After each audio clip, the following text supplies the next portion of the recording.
अस्सलाम वालेकुम सर। जी वालेकुम अस्सलाम। खैरियत से? मैं खुद भी टीचर हूँ, मैथ्स अच्छा। की प्रोफेसर हूँ। अच्छा लगा आपको सुन के, बहुत अच्छा लगा सारा सेशन सुन के। मेरा बेसिक सवाल एज ए टीचर भी है और एज ए पेरेंट भी है कि वी आर टॉकिंग अबाउट कि बच्चे की ग्रूमिंग कैसे होनी चाहिए और क्या उसमें किस तरह से वो हो। ठीक है, एक बच्चे की ग्रूमिंग में जो मेन रोल प्ले होता है वो उनके पेरेंट्स का होता है, उनके एनवायरनमेंट का होता है, और को लर्नर्स की बात की आपने, उनकी कलीग का, फ्रेंड्स का होता है। सबसे बड़ा रोल जो आई बिलीव टीचर का होता है। हम बच्चों की ग्रूमिंग की तो बात करते हैं, डोंट यू थिंक कि टीचर्स की ग्रूमिंग में कमी रह गई है जो कि बच्चों पे भी असरअंदाज होती है? और बहुत सारी चीजें ऐसी हैं कि जिसमें हम समझते हैं कि वो टीचर को हम पहले ग्रूम करें ताकि वो बच्चों को ग्रूम करें। जी बहुत अच्छा। बच्चों को तो बच्चे खुद ही ग्रूम होते हैं, बच्चों के लिए कोई परेशान होने की जरूरत नहीं है। यही बात मैं बताने की कोशिश कर रहा हूँ कि आप बच्चों की परेशानी छोड़ दें, अपनी फिक्र करें। आप टीचर हैं या वालिद हैं, वालदा हैं, अपनी फिक्र करें कि आप क्या सीख रहे हैं।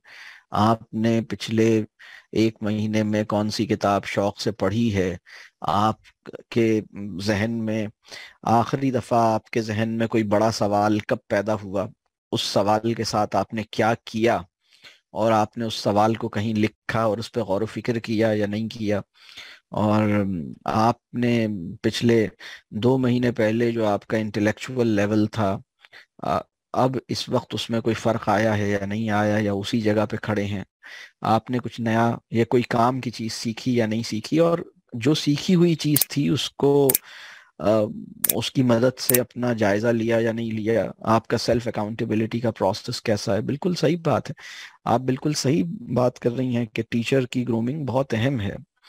और यूजुअली ये होता है कि देखिए, मैं तो बल्कि टीचर को भी, को लर्नर जो मैं बात कर रहा हूँ वो मैं क्लासमेट्स की बात नहीं कर रहा। पेरेंट की शक्ल में भी और टीचर की शक्ल में भी बच्चों की मुलाकात एक को लर्नर से होनी चाहिए। यानी वो ये देखें कि ये भी कुछ लर्न कर रहे हैं। मतलब जी इन लोगों को, यानी जो मेरे टीचर्स हैं, उन्हें सीखने का शौक है सिखाने से ज्यादा, जी और इसकी वजह से हमें सीखने का शौक है। जी। I agree with you, that's why I am saying कि लैकिंग हम में रह जाती है, वो फिर बच्चों में नजर आती है। जी थैंक जी यू। बिल्कुल सही बात, बिल्कुल, बहुत शुक्रिया।